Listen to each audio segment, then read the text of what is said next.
Ya, puji nama Tuhan. Shalom. Apa kabarnya saudara di hari ini? Senang sekali saya Pendeta Dede Dula boleh kembali menjumpai saudara sekalian dalam program acara Rema hari ini.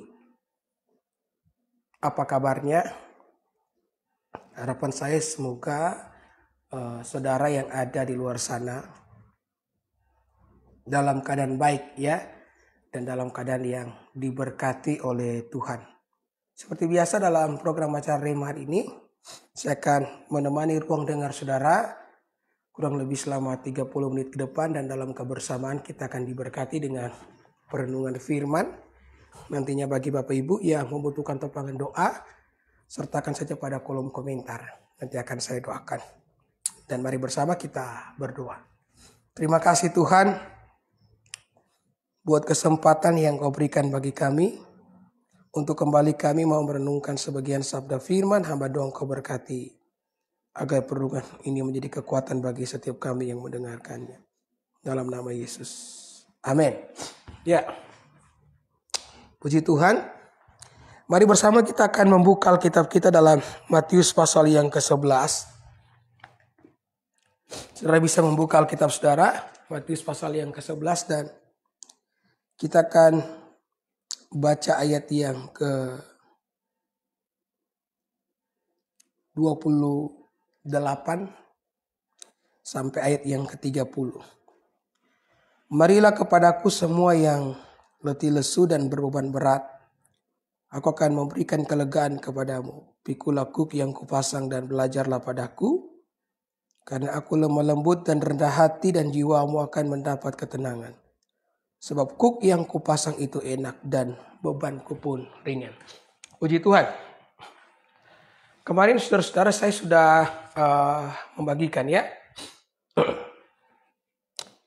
bahwa ada hal yang membuat manusia mengalami keletihan dan kelesuhan. Salah satu penyebab manusia mengalami letih dan lesu adalah karena manusia memikul yang namanya beban dosa. Saya katakan bahwa beban dosa adalah beban yang tak dapat dipikul oleh siapapun. Manusia tidak dapat memikul itu. Maka Allah lah yang memikul beban dosa itu di atas kayu salib. Makanya kita sebagai orang percaya bersyukur. Ya Tuhan telah memikul dosa kita di atas kayu salib. Tidak ada satupun yang bisa menikmati dosa. Iya kan? Sekalipun dosa itu memberikan kenikmatan, kita tidak akan pernah memiliki rasa aman di dalam kubangan lumpur dosa. Jadi ini sekedar mengingatkan kembali apa yang saya khotbahkan kemarin. Karena hal itu akan tetap membuat jiwa kita itu letih dan jiwa kita lesu. Ada begitu banyak orang yang kelihatannya saudara-saudara memiliki segala sesuatu yang diinginkan oleh dunia, memiliki segala sesuatu yang diinginkan oleh manusia. Tetapi kendati meskipun mereka telah memiliki semuanya itu, mereka tidak memiliki yang namanya damai sejahtera. Ya, mereka bahkan lebih buruk mengalami letih dan lesu di dalam jiwa. Saya katakan kemarin, kalau kita letih dan lesu dalam tubuh fisik kita, kita bisa makan istirahat, maka tubuh kita yang lelah ini akan kembali menjadi pulih. Tetapi kalau letih dan lesu di dalam jiwa, ya obatnya cuma satu, yakni datang kepada Tuhan. Itulah sebab ini kemarin saya katakan, ketika kita dalam keletihan akibat dosa, datang pada Tuhan dan akui itu. Karena hanya di dalam Tuhan, khususnya hanya di dalam Yesus, kita beroleh yang namanya pengampunan dosa. Amin. Karena Yesus telah mencurahkan darahnya, saudara-saudara, sehingga hanya di dalam Dia ada pengampunan dosa. Saya katakan hanya di dalam Yesus karena penyesalan tidak bisa menyelesaikan dosa. Ya orang yang bertobat harus diawali dengan penyesalan. Dan saya percaya juga penyesalan yang kita rasakan dalam hati dikerjakan oleh Roh Kudus. Tetapi penyesalan saja tidak cukup. Ya. Di sana harus ada penghukuman atas dosa. Jadi sebelum pengampunan itu diberikan, maka terlebih dahulu di sana harus ada penghukuman terhadap dosa. Ya, karena Allah tidak dapat melanggar dirinya sendiri. Alkitab mengatakan bahwa upah dosa adalah maut. Orang-orang berkata kepada saya, Pak Pendeta, Yesus itu mati menebus dosa kepada siapa? Kepada Tuhan. Apakah Tuhan menebus dosa kepada Tuhan? Ya, jawaban saya sederhana, Yesus menebus dosa kepada hukum Allah. Karena Allah punya hukum, Alkitab mengatakan bahwa siapa yang berdosa dia harus dihukum. Betul. Ya. Siapa yang berdosa dia harus dihukum. Itu penghukuman yang harus diterima oleh manusia. Nah, kita mengatakan Allah tidak dapat melanggar dirinya sendiri. Ketika kita berdosa kita harus dihukum. Tetapi ini yang luar biasanya dari Tuhan, kita mengatakan karena begitu besar kasih Allah akan dunia. Karena dia mengasihi manusia, dia mencintai manusia, dia tidak ingin manusia itu terhukum. Sehingga dia mengambil hukuman itu atas dirinya sendiri. Sehingga yang tadinya manusia yang seharusnya dihukum, Tuhan yang menanggung hukuman tersebut. Itulah sebabnya saya katakan tadi di awal, hanya di dalam Yesus kita beroleh pengampunan dosa. Sebab dia telah menanggung dosa kita di atas kayu salib. Amin. Nah, dengan matinya Yesus di atas kayu salib, kita mengerti bahwa dosa itu bukan sesuatu yang sepele di mata Tuhan. Ya kan? Kadang-kadang kan ada orang berkata, enak ya jadi orang Kristen bisa bikin dosa, soalnya dosa sudah ditebus oleh Yesus. Saya bilang, kalau kalian tidak percaya dengan pengampunan dosa dengan cara penebusan, berarti kalian percaya dengan penebusan dosa tanpa tebusan, artinya gratis. Nah, kalau orang tahu pengampunan dosa itu gratis tanpa tebusan, bukankah orang-orang akan bikin dosa lebih banyak lagi? Mumpung gratis. Betul enggak? Ini namanya senjata makan Tuhan. Ya, saya beritahu hanya di dalam Kristen lah kita bisa menganggap dosa itu serius. Kita tidak bisa memandang remeh terhadap dosa. Kenapa? Karena Tuhan kita, Yesus Kristus, mati mencurahkan darahnya untuk menebus kita dari dosa-dosa kita. Harga penebusan adalah darah dari pribadi yang kita cintai. Dari pribadi yang kita benar-benar kasihi, yakni Yesus Kristus. Amin. Sehingga ketika mereka mengasihi Yesus, mencintai Yesus, tidak mungkin mereka akan melakukan dosa secara sengaja.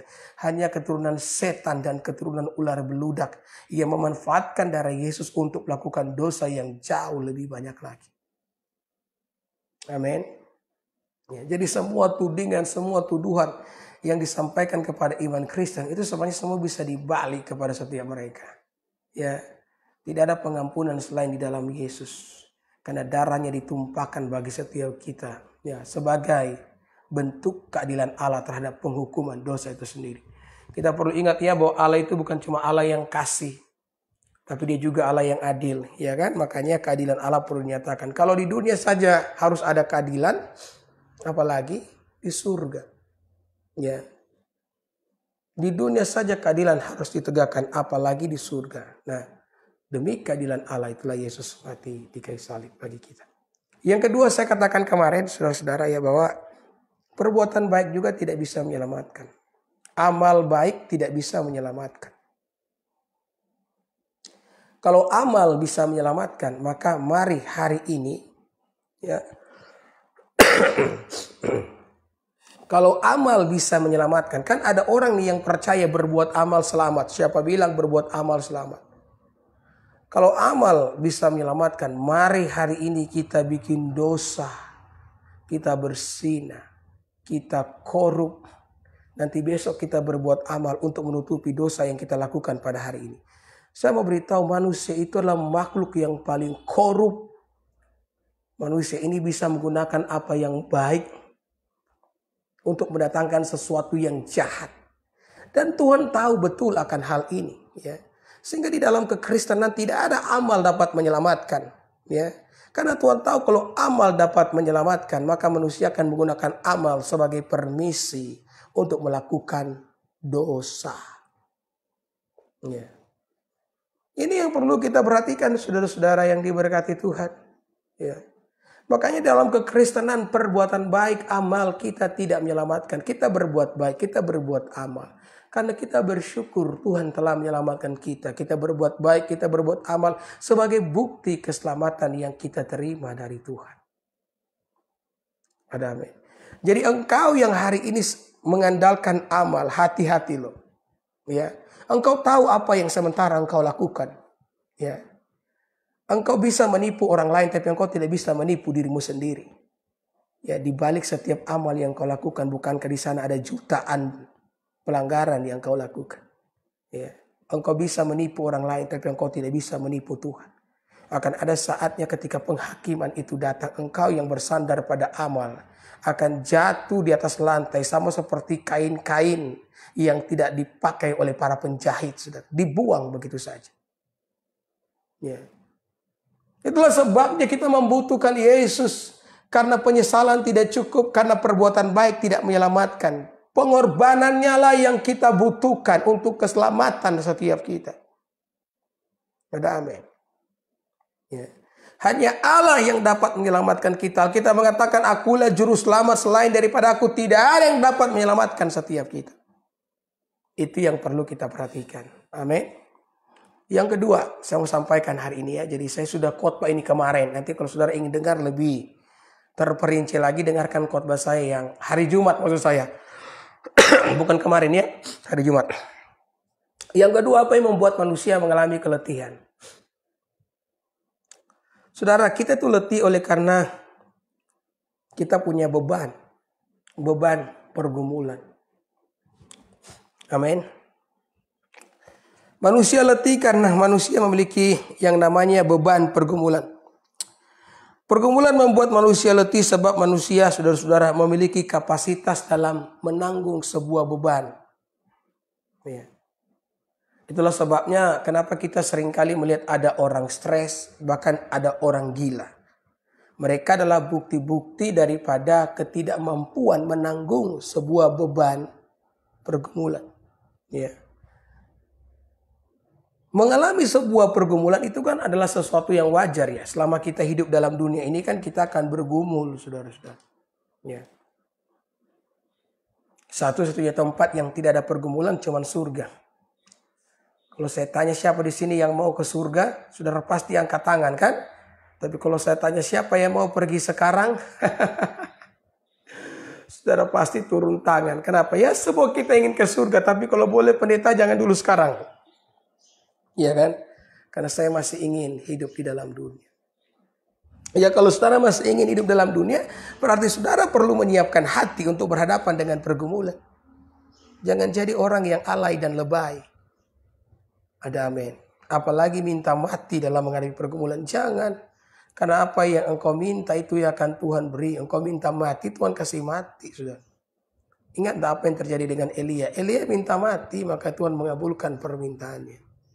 Jangan minta mati ya. Apalagi angkat status di Facebook. Tuhan, saya sudah tidak tahan. Ambil saja hidupku Tuhan. Ini bahaya kalau Tuhan komen. Di mana posisi? Tuhan on the way. Tuhan on the way, maka matilah saudara. Ya, jadi jangan alay, jangan lebay. Ya, hadapilah pergumulan karena memang selama kita hidup dalam dunia, kita akan menghadapi yang namanya pergumulan. Saudara, pergumulan adalah sesuatu yang wajar.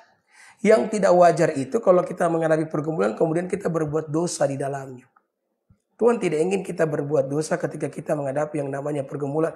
Seperti yang dilakukan oleh seorang raja yang bernama Saul. Ditekan oleh pergumulan yang begitu luar biasa. Saul hampir hilang kendali atas dirinya sendiri. Kemudian apa yang dilakukan oleh Saul? Saudara-saudara, Saul di dalam letihnya, di dalam lesunya, dalam pergumulannya yang berat. Dia melakukan satu dosa yang sangat besar. Yakni dia pergi kepada para peramal, dia pergi kepada para dukun. Ya. Jadi orang Kristen tidak boleh pergi ke dukun ya. Tidak boleh pergi ke tukang-tukang ramal, ahli-ahli jampi, orang-orang pintar, jangan. Ya. Kenapa dukun disebut orang pintar? Karena yang datang kepadanya orang bodoh semua. Ya. Kemarin kan ada satu kasus di daerah Jawa. Katanya ada seorang dukun yang memiliki kesaktian untuk melipat gandakan uang. Jadi orang-orang yang susah uang, krisis uang datang kepada dukun tersebut agar uang mereka yang sedikit itu dilipat gandakan. Ya, Kalau kita berpikir secara sehat, kalau dukun tersebut dapat melipat gandakan uang, bukankah dia bisa kaya sendiri dengan kemampuannya itu? Ya, sehingga dia tidak perlu pasien yang datang kepadanya, karena setiap pasien yang datang juga harus setor kepadanya. Dia tidak perlu setoran dari pasiennya, dia bisa melipat gandakan uangnya sendiri. Ya kan? Makanya saya bilang, kenapa dukun disebut orang pintar? Karena yang datang orang bodoh semua. Ya. Jangan sampai ada di antara saudara sebagai orang Kristen ini datang kepada dukun oleh karena engkau letih lesu oleh karena pergumulan yang begitu berat. Jangan karena masalah ekonomi yang tiada henti-hentinya, tiada habis-habisnya memukul perahu kehidupan saudara. Kemudian itu menjadi alasan bagi saudara untuk datang kepada dukun. Jangan bertobat. Ya. Akibat daripada dosa yang satu ini kita mengatakan 3-4 keturunan kita itu akan dimurkai oleh Allah. Maka janganlah datang kepada dukun. Datanglah kepada Tuhan yang mengasihi dan mencintai setiap kita. Yang setuju dengan saya katakan amin. Itu Saul datang kepada dukun dalam keadaan yang tertekan. Dan disitulah kejatuhan terbesar yang dialami oleh Saul. Saul mengalami kematian ketika dia berperang melawan musuhnya yakni orang Filistin. Bersama dengan anaknya Yonatan tumbang di medan pertempuran. Ada juga seorang wanita yang bernama Hana. Pergumulan yang terlalu berat. Dia merindukan seorang anak sementara dia adalah seorang wanita mandul. Karena kemandulannya maka suaminya mencari wanita lain sebagai madu. Maka ditemukanlah seorang perempuan yang bernama Penina. Ya. Penina ini mampu memberikan anak kepada Elkana, suami daripada Hana. Dan ketika Penina punya anak, Penina memandang sebelah mata kepada Hana. Kenapa? Karena di zaman itu wanita yang mandul dianggap sebagai wanita yang kena kutuk. Ya. Saudara bisa bayangkan perasaan yang dialami oleh Hana. Nah, Hana berat dengan pergumulan, berat dengan masalah, kemudian jiwanya mulai letih dan lesu. Apa yang dilakukan oleh Hana? Hana datang kepada suaminya dan dia mulai marah-marah. Dia berkata, kalau kamu tidak memberikan saya anak, maka lebih baik saya mati. Suaminya ngomong, akukah Tuhan sehingga aku dapat memberikan kamu anak? Bukankah aku jauh lebih baik daripada 10 orang anak laki-laki? Ya. Jadi Hana mulai melakukan sebuah kesalahan dalam keletihan dan kelesuhannya. Dan ini hal yang tidak wajar. Sekali lagi pergumulan, beban berat dalam hidup adalah sebuah kewajaran karena kita tinggal dalam dunia. Menjadi tidak wajar apabila engkau melakukan dosa oleh karena sebuah pergumulan. Maka seberat apapun tekanan yang kau alami pada hari ini, tetaplah menjadi benar. Sekalipun keadaan belum berubah, jangan sampai hatimu berubah di hadapan Tuhan. Ada amin. Biarkanlah engkau tetap menjadi orang yang setia dalam pengiringan akan Tuhan. Engkau berkata sama seperti Daud, sekalipun aku berjalan dalam lembah kegelapan, aku tidak takut bahaya sebab Tuhan menyertai aku. Ya, selama yang hilang bukan Yesus, aku masih baik-baik saja. Walaupun mungkin doaku belum dijawab oleh Tuhan, selama saya memiliki Yesus, maka saya masih baik-baik saja. Ya. Sehingga kita bisa nyanyi di hadapan Tuhan. Ku tetap cinta, ku tetap setia, walau badai datang menerpa, ku tetap setia. Haleluya. Amin. Saya berharap saudara benar-benar menangkap firman Tuhan ini ya. Jadi pendeta, apa yang harus kita lakukan ketika kita dalam beban berat? Yang harus kita lakukan, saudara-saudara, kita datang kepada Tuhan dan menyerahkan segala pergumulan kita kepada Allah. Amin. Tujuan daripada sebuah pergumulan adalah mendekatkan diri kita kepada Allah. Sebagai hamba Tuhan saya melihat itu. Tadinya ada orang-orang yang begitu keras hati kepada Tuhan. Terus hidup di dalam dosa. Hidup dalam persinahan. Sampai kemudian Tuhan mengirimkan penyakit. Akhirnya kolaps. Tidak bisa bersinar lagi. Kenapa? Karena terbaring di atas ranjang rumah sakit. Sakit kan? Ya. Alkitab mengatakan barang siapa aku kasih aku tegur. Kalau tidak dengar dengan teguran, maka Tuhan akan menghajar. Hajaran daripada Tuhan pun membuktikan bahwa Allah itu mengasihi kita. Ya. Jadi kalau kita dalam pergumulan kehidupan, kita datang pada Tuhan, saudara-saudara. Karena setiap pergumulan yang Tuhan izinkan terjadi untuk mendekatkan kita kepada Allah. Manusia memiliki keterbatasan, itu bagian kita. Dan Tuhan tidak pernah terbatas. Ujung dari ketidaksanggupan kita adalah awal daripada kesanggupan Allah. Ada amin Bapak Ibu. Jadi kalau hari ini engkau merasa tidak sanggup, sebenarnya itu tanda dari Allah agar engkau datang kepadanya. Tanda dari Yesus supaya engkau datang kepadanya. Ada amin. Ya. Seringkali saya membagikan sebuah kisah yang sangat menarik dari seorang panglima perang yang berasal dari bangsa Aram. Namanya Naaman. Seorang panglima perang yang sakit kusta. Ya. Menyedihkan sekali, saudara. Alkitab mengatakan Naaman ini seorang panglima perang yang hebat. Dia kalau turun perang selalu menang. Bahkan Israel pun diizinkan kalah oleh Allah. Ya, ketika berhadapan dengan Naaman ini. Karena orang Israel berdosa sih. Ya. Maka kemanapun Naaman ini pergi memimpin perang, dia selalu mengalami kemenangan. Sehingga Naaman dicintai oleh raja dan dicintai oleh rakyat Aram. Tapi sayang sekali Alkitab mengatakan bahwa Naaman adalah seorang panglima perang yang sakit kusta. Orang kalau sakit kusta di zaman itu Bapak Ibu selesai semua. Ya. Karena penyakit kusta ini lebih parah daripada penyakit corona. Ya. Orang kalau sakit corona bisa sembuh kan, walaupun banyak yang mati kan. Ya, kita kan semua kita pernah melewati itu. Saya dapat sakit corona sampai 2 kali saudara tempo hari. Tapi puji Tuhan sembuh kan. Ya, walaupun yang banyak juga yang mati. Tapi yang sembuh lebih banyak daripada yang mati kan. Tapi kalau orang kena kusta di zaman itu dipastikan mati. Ya.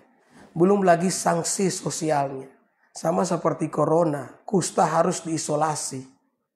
Ya, bayangkan seorang panglima perang yang diisolasi.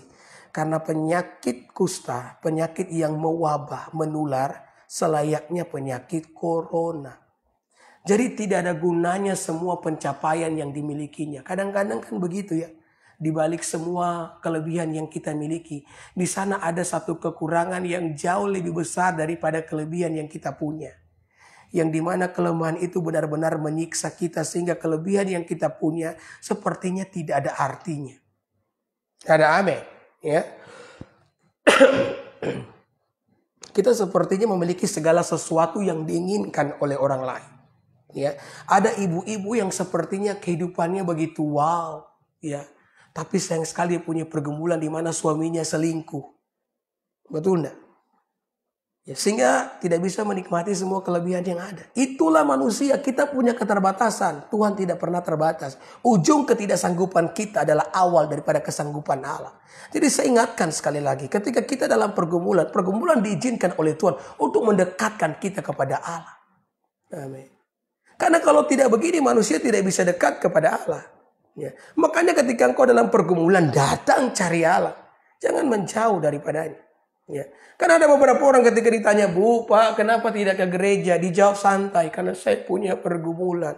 Seharusnya kalau punya pergumulan, datang dong ke gereja. Karena kita tidak bisa menyelesaikan pergumulan kita sendiri. Kita terbatas.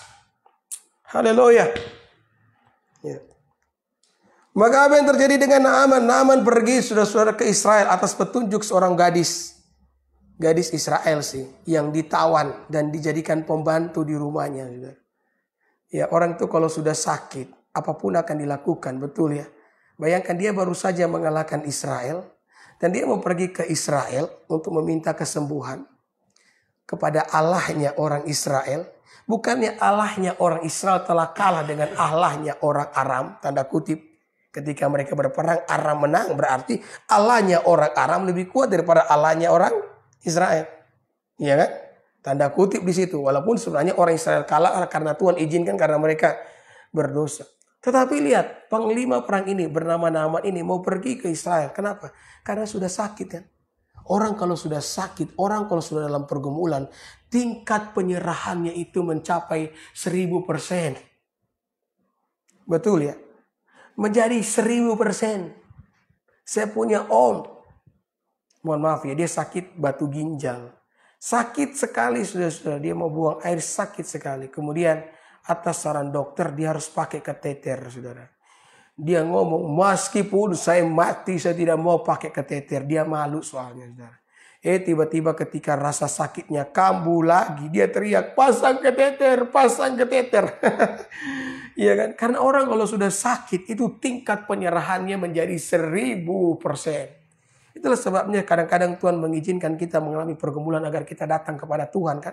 Beberapa di antara saudara mungkin engkau mengalami pergumulan yang berat yang tidak pernah selesai-selesai. Haleluya. Dan saya bisa memberitahu kepada saudara, Tuhan izinkan itu terjadi agar engkau datang kepadanya. Sama seperti Naaman. Hopeless, tidak ada lagi harapan. Datang ke Israel, saudara-saudara. Sampai di Israel yang disuruh oleh Nabi Tuhan untuk mencelupkan dirinya ke sungai Yordan sebanyak 7 kali. Kayak teh celup begitu, saudara ya. Bayangkan seorang panglima perang diperlakukan seperti itu. Ya. Dia berkata, kalau saya datang ke sini hanya disuruh mandi. Bukankah di Aram memiliki sungai-sungai yang lebih baik daripada di Israel? Ya. Tapi tetap dia mandi loh. Dia mencelupkan dirinya sebanyak 7 kali. Kayak teh celup, saudara. Kenapa? Karena sudah sakit. Orang sakit tingkat penyerahan 1000%. Ya. Ketika celupan yang terakhir. Ya. Naaman mengalami yang namanya kesembuhan. Haleluya. Naaman disembuhkan oleh Tuhan. Saudara, ketika engkau dalam pergumulan yang berat, datanglah kepada Tuhan. Ya. Daud itu memberikan teladan kepada kita. Ya, pada saat dalam pergumulan Daud selalu datang pada Tuhan. Dan dia mencurahkan isi hatinya kepada Allah. Saudara lihatlah, kitab Mazmur itu kitab yang paling baik. Saya tuh sering kali baca kitab Mazmur. Lebih khusus ketika saya selesai doa. Saya selesai puasa. Ayat-ayat dari kitab Mazmur saya selalu ulang. Bukan berarti saya tidak baca ayat-ayat yang lain ya. Saya juga baca ayat yang lain. Itu ayat-ayat yang saya baca tiap hari. Tapi kitab Mazmur ini sering saya baca. Dan saya menemukan Daud adalah pribadi yang mencurahkan isi hatinya kepada Tuhan. Ya memang menjalani hidup harus begitu. Mencurahkan isi hati kepada Tuhan.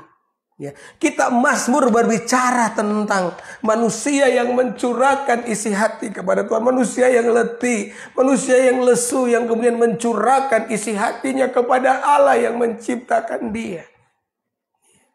Saudara, ketika kita melakukan itu maka akan ada kelegaan dalam hati. Mungkin masalah belum selesai, tapi sudah ada kelegaan dalam hati.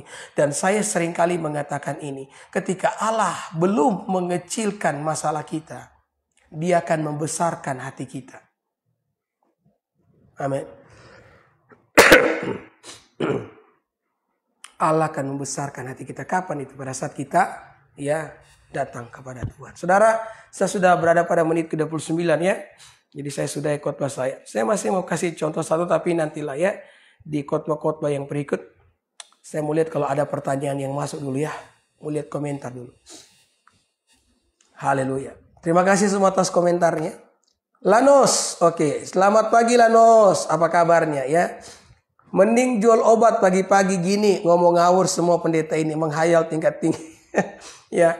Kalau ngomong ngawurnya di mana ya Lanos? Kalau ada pertanyaan silakan saja ya. Jangan tuduh orang ngawur sementara tidak tahu ngawurnya di mana. Oke ya. Saya lihat lagi pertanyaan yang lain.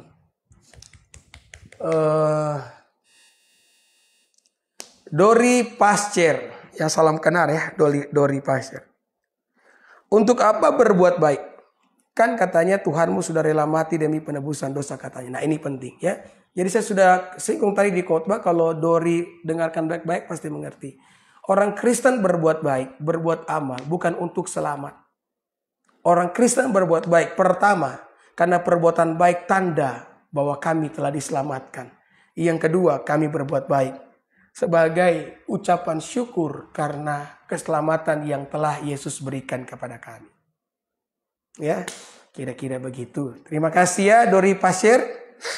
Bahas pertanyaan bukan begini. Siapa ini? Mohon maaf ya. Amir Yusuf. Bahas pertanyaan bukan begini supaya rame. Saya memang membahas pertanyaan, tapi sebelum membahas pertanyaan saya menyampaikan firman 30 menit. dulu ya, karena memang begitu. Sebenarnya menjawab pertanyaan begini tidak saya lakukan di awal-awal saya siaran langsung. Tapi karena banyaknya saudara-saudara Islam yang sering bertanya, bahkan ketika saya siaran langsung, maka saya mulai menjawab pertanyaan ya. Jadi kalau Amir Yusuf mau bertanya silakan. Tapi setiap pertanyaan akan saya jawab sesudah saya selesai khotbah ya. Karena sebenarnya saya ini pendeta yang melayani orang Kristen. Tujuan saya adalah menguatkan orang Kristen ya. Tapi kalau ada pertanyaan-pertanyaan dari orang non-Kristen, khususnya dari saudara-saudaraku yang beragama Islam, silakan. Nanti akan saya jawab sesudah saya melayani orang Kristen lebih dulu. Oke? Oke. Ada lagi enggak? Oke, Abu Rafif Safa. Ayat mana dalam Injil kalau Yesus menebus dosa umatnya? Ayat mana dalam Injil? Ya, pendeta, pinjam tuh HP. Ayat mana dalam Injil kalau Yesus menebus dosa umatnya? Ya, di dalam Alkitab banyak sekali ayat-ayat yang menuliskan Yesus menebus dosanya, dosa umatnya. Ya, bahkan Alkitab itu dipenuhi dengan itu. Bahkan dalam perjanjian lama, nubuatan tentang penebusan dosa itu telah disampaikan berulang kali ya. Jadi saya mau tunjukkan ya beberapa ayat dalam kitab Injil khususnya ya yang menunjukkan Yesus mati menebus dosa manusia. Ya, saya berharap ketika saudara bertanya begini, jangan saudara langsung keluar ya. Saudara harus tunggu dulu saya menjelaskan, baru saudara, ya. Contohnya Matius pasal Abu Arif, Rafi, Safaya. Matius pasal 17 ayat 22. Pada waktu Yesus dan murid-muridnya bersama-sama di Galilea, ia berkata kepada mereka. Matius 17 ini ya. Ayat 22, anak manusia akan diserahkan ke dalam tangan manusia. Nah, ini merupakan salah satu ayat yang menunjukkan ya Yesus akan menebus dosa. Ketika dia berkata anak manusia akan diserahkan ke dalam tangan manusia. Itulah yang terjadi di atas bukit Kalvari. Ketika manusia ya menganiaya anak manusia itu, yang di sini adalah Yesus, menyalibkan dia. Dan kemudian Yesus mati di kayu salib. Jadi ayatnya banyak. Jadi karya penebusan di dalam Alkitab itu dibicarakan bahkan semenjak dari perjanjian lama. Kalau kita lihat dalam perjanjian lama, konsep penebusan itu sudah mulai diperkenalkan. Zaman dulu orang berdosa itu kalau ingin mengalami penebusan, harus membawa anak domba. Di mana darah anak domba akan ditumpahkan sebagai penebusan bagi mereka yang berdosa. Nah, waktu dalam perjanjian baru ketika Yesus datang di sungai Yordan untuk dibaptis oleh Yohanes. Yohanes berkata begini, inilah dia anak domba Allah yang menebus dosa manusia. Jadi ayatnya terlalu banyak Abu Rafif ya. Terima kasih atas pertanyaannya. Tuhan Yesus memberkati kamu. Oke, ada lagi yang ingin bertanya? Ya, saya akan jawab pertanyaan. Yang penting saudara sopan ya. Kalau saudara tidak sopan saya blokir ya. Sopan-sopan saja bertanya ya. Kalau saudara kan ini kita kan tanya jawab agama. Jadi jangan bertanya kayak orang tidak punya agama ya. Oke, saya lihat dulu.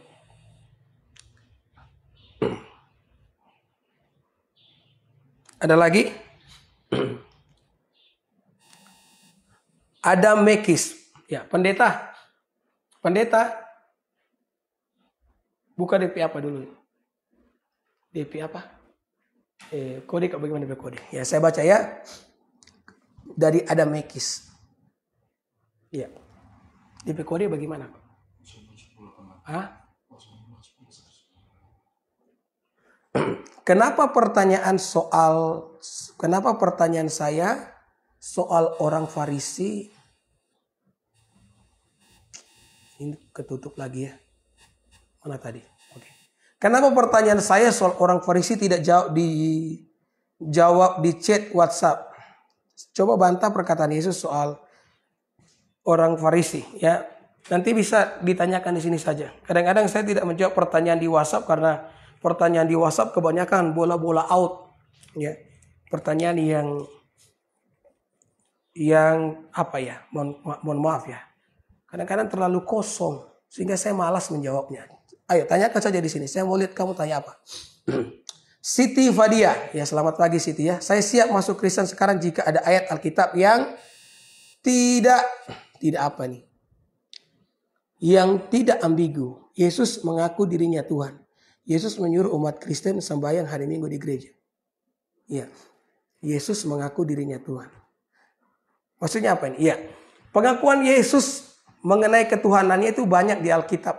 Secara implisit Yesus seringkali mengatakan itu. Satu contoh ketika Yesus mengatakan bahwa dirinya adalah anak Allah.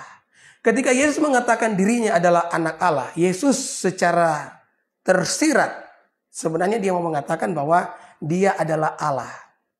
Ketika dia menyebut Allah sebagai Bapa, dalam Kristen itu ada Tritunggal ya, Allah Bapa, Allah Anak, Roh Kudus. Ketika dia menyebut Allah sebagai Bapa, maka Yesus sementara mengatakan bahwa dirinya adalah Allah. Nah makanya dalam kitab Yohanes, ahli Taurat, ahli Farisi yang mendengar itu menjadi marah. Mereka tersinggung dan mereka mau melempari Yesus dengan batu. Kenapa?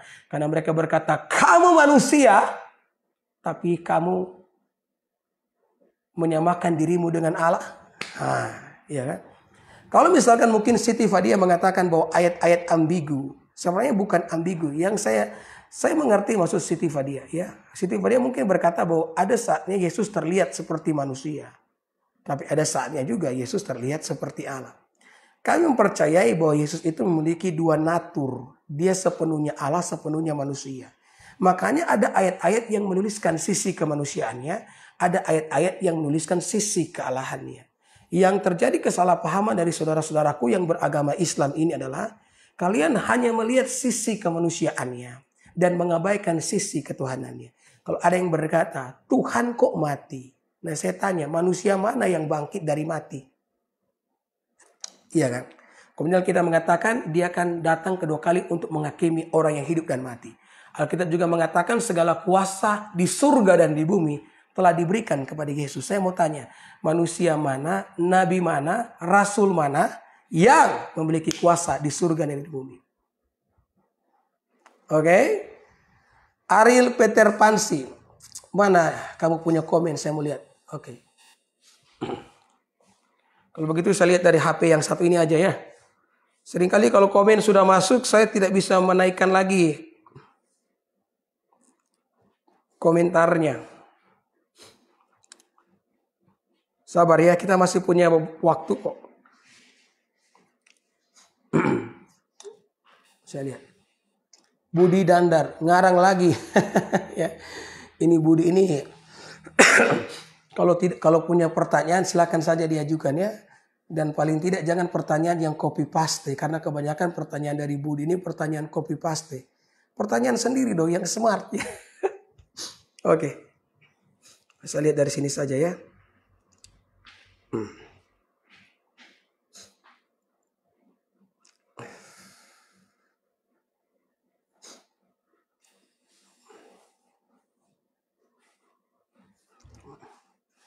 Pertanyaan dari siapa tadi?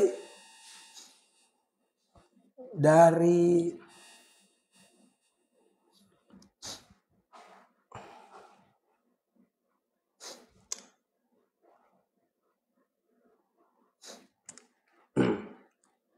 kenapa pertanyaan saya? Oh sudah. Safifa Housimona. Walaupun bagaimanapun penjelasan aku tetap agamaku Islam. Iya.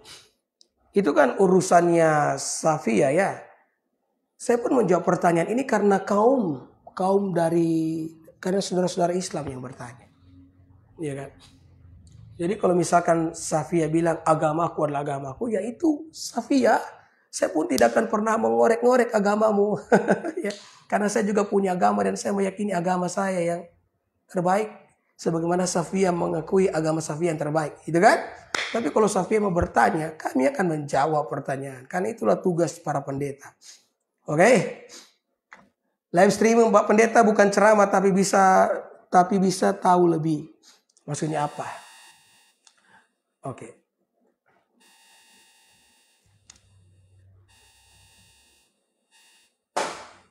Ada lagi mau bertanya? Silakan.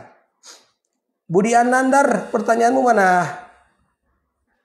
Oke, Ariel Peter Pansi. Berikan satu statement dari Bible manapun yang tidak ambigu kalau Yesus sendiri yang berkata bahwa akulah Tuhan. Sembahlah aku. Ingat, saya juga tahu Yesus berkata itu di tulisan warna merah. Ya, memang kebanyakan orang-orang yang bertanya soal Alkitab ya hanya mencari tulisan warna merah. Seolah-olah bahwa tulisan warna merah itu firman Tuhan. Hanya itu firman Tuhan. Orang Kristen percaya bahwa Alkitab adalah firman Tuhan. Bukan hanya tulisan warna merah yang diucapkan oleh Yesus. Dari kita Kejadian sampai kita Wahyu, kami mengimani itu sebagai firman Tuhan. Kalau misalkan hanya tulisan merah perkataan Yesus sebagai firman Tuhan, kami tidak akan punya kitab Kejadian sampai kita Wahyu. Itu yang perlu dimengerti ya buat sahabat-sahabat saya yang beragama Islam ya. Alkitab ini secara menyeluruh kami imani sebagai firman Tuhan. Jadi bukan cuma tulisan merah. Ketinggalan kalian kalau cuma cari tulisan merah. Dan saya mau beritahu, kalau Ariel bertanya, di manakah Yesus pernah berkata secara langsung, akulah Tuhan, sembahlah aku. Saya bisa berbalik bertanya, di manakah Yesus pernah mengatakan, aku bukan Tuhan, jangan sembah aku. Ada enggak pertanyaan kalimat itu dari Yesus? Tidak ada kan? Jadi seimbang toh? Ya. Kadang-kadang beberapa hal yang sering kali saya perhatikan, ya, beberapa teman berusaha mencari apa yang tidak ada dalam Alkitab, yang tidak ditulis Alkitab, dan mengabaikan apa yang dengan terang dicatat dalam Alkitab. Kan ada yang tanya, pendeta Yesus 12 tahun sampai 30 tahun ada di mana? Kok Alkitab tidak mencatat itu? Kalau Alkitab tidak mencatat itu, bagaimana saya tahu? Coba kita pikirkan. Bagi kami apapun tulisan tentang Yesus dalam Alkitab itu sudah lebih daripada cukup untuk membuktikan ketuhanan Yesus. Jadi kami tidak perlu mencari apa yang tidak ditulis oleh Alkitab. Gitu aja kok repot. Oke? Terima kasih ya. Ada lagi yang mau bertanya? Haleluya.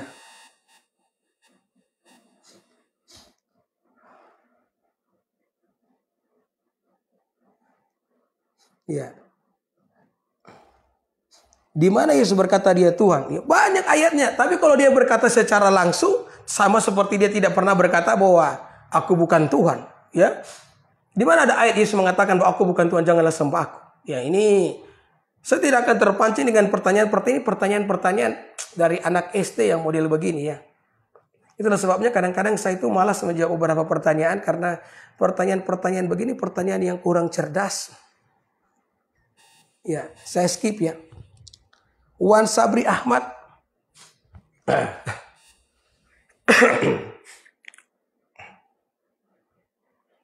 Anda bukan pendeta tapi pendusta. Hati-hati loh. Jangan suka nuduh orang. Ya. Ya. Tukang tuduh itu bahaya loh. Anda bukan pendeta. Kenapa saya dibilang pendusta? Saya bacanya pertanyaan kamu. Ya. Ini masih dalam suasana Idul Fitri ya, jadi jangan sambil nuduh loh. Haleluya. Kalau Yesus itu Tuhan, lalu kenapa dia mati? Dan siapa yang mematikan dia? Ya, ini pertanyaan yang sering ya diajukan oleh saudara-saudaraku yang beragama Islam. Jadi kalau Yesus Tuhan, kenapa dia mati? Karena Tuhan menjadi manusia. Ya, itulah tujuan Yesus datang ke dalam dunia. Itulah tujuan dia menjadi manusia. Kalau tidak menjadi manusia, bagaimana dia bisa mati? Makanya Alkitab mengatakan, Yesus telah mengosongkan dirinya.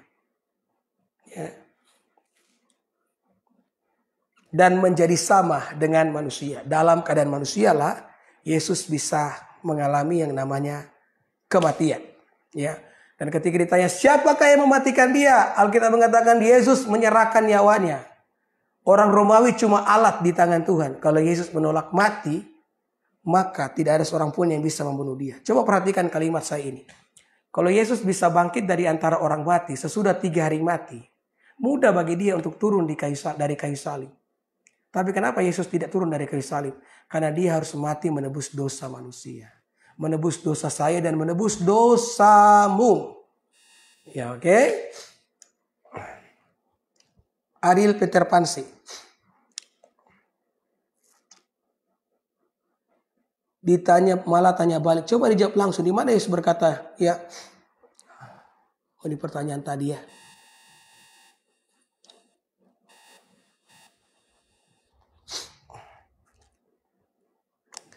Saya ingin kasih satu ayat.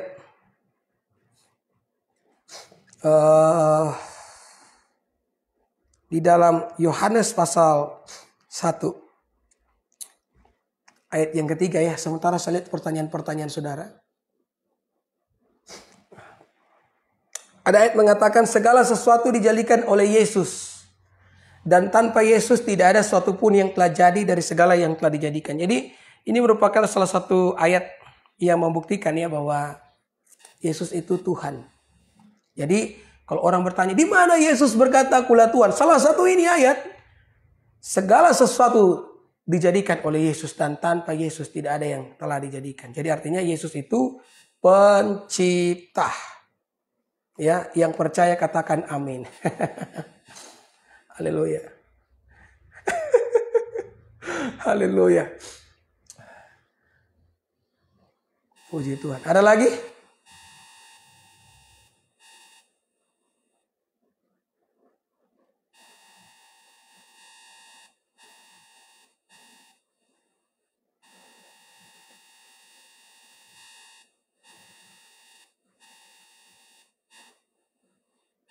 Iya. Saya pikir sudah tidak ada pertanyaan lagi ya. Nanti saya juga akan buat video-video pendek. Nanti buat saudara-saudaraku tolong nanti bisa dibagikan ya video-video pendek mengenai ketuhanan Yesus.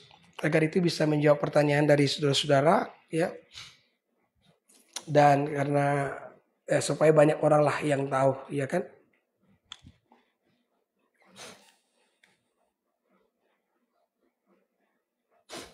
Wan Sabri Ahmad. Orang tanya lain, dia jawab lain. Kalau Yesus Tuhan, mana tadi? Siapa yang mematikan dia? Tidak ada yang mematikan Yesus. Yesus itu menyerahkan nyawanya. Saya kasih gambarannya. Waktu orang mau tangkap Yesus di Taman Getsemani. Mereka bertanya, mana Yesus? Yesus berkata, akulah dia. Waktu Yesus berkata, akulah dia. Ada kuasa yang keluar dari dirinya. Sehingga orang-orang yang mau tangkap dia itu jatuh terlempar. Ya. Yesus bilang kalau saya ingin membela diri saya sendiri, saya akan panggil malaikat 72.000 yang akan membela aku. Nah bayangkan kalau Yesus menolak mati, tidak ada pun yang bisa membunuh dia. Ya. Dan ini yang lucu. Orang-orang selalu fokus dengan kematian Yesus. Yesus bangkit loh. Kalau nabinya, rasulnya Wan Sabri mati kan, ada kuburnya kan, orang bisa bersiaran. Yesus tidak ada kuburnya. Mau pergi cari jenazah Yesus sudah tidak ada. Semua rasul mati, semua nabi mati. Hanya Yesus yang bangkit dari antara orang mati. Ya kan? Jadi Wan, kenapa kamu terus memikirkan kematian Yesus dan lupa kalau Yesus sudah bangkit dari antara orang mati? Ya. Nabimu mati, Wan. Rasulmu mati. Ya. Dan saya juga dengar loh. Itu mati karena diracun katanya kan. Yesus bangkit dari antara orang mati. Kira-kira begitu Wan ya. Terima kasih atas pertanyaannya. Mohon maaf kalau saya sedikit menekan. Haleluya.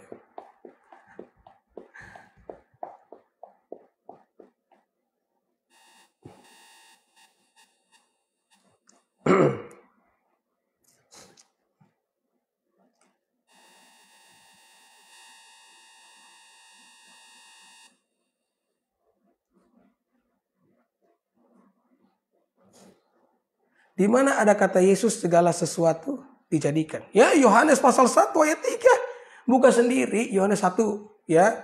Ayat yang ketiga. Segala sesuatu saya bacakan ya buat Budi.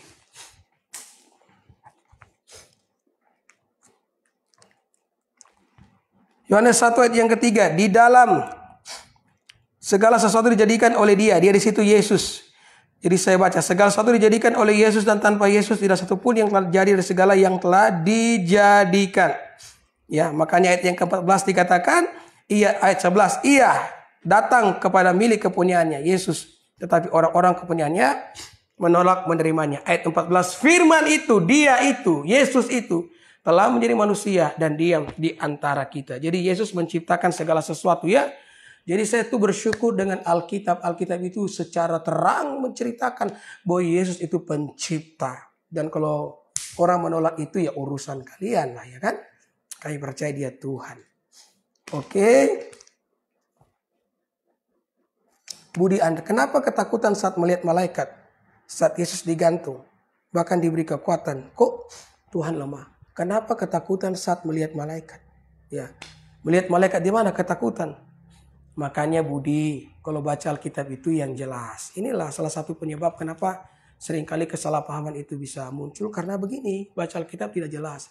Yesus bukan takut melihat malaikat. Di Taman Getsemani dia berdoa gemetar. Karena dia bisa melihat murka Allah akan dia tanggung di atas kayu salib. Karena memang murka Allah terhadap dosa itu tidak main-main. Itu yang membuat Yesus gemetar. Bukan Yesus gemetar lihat malaikat. Di mana ada ayat Alkitab mengatakan Yesus melihat malaikat kemudian dia gemetar. Sembarangan aja kamu. Ya. Bahkan apalagi ketika kamu bilang saat Yesus digantung. Ya, Yesus tidak melihat malaikat saat digantung. Kamu baca Alkitab di mana tuh? Jangan malu-maluin Budi ya. Bahkan diberi kekuatan. Kok Tuhan lemah? Ya, Tuhan. Dia diberikan kekuatan dalam kemanusiaannya. Kalau dia lemah, kenapa dia bangkit dari antara orang mati? Ayo. Ya, sekali lagi ya. Nabimu mati, Yesus bangkit. Oke? Dia itu Yesus. Ngarang lagi kan? Ya, iya memang Yesus.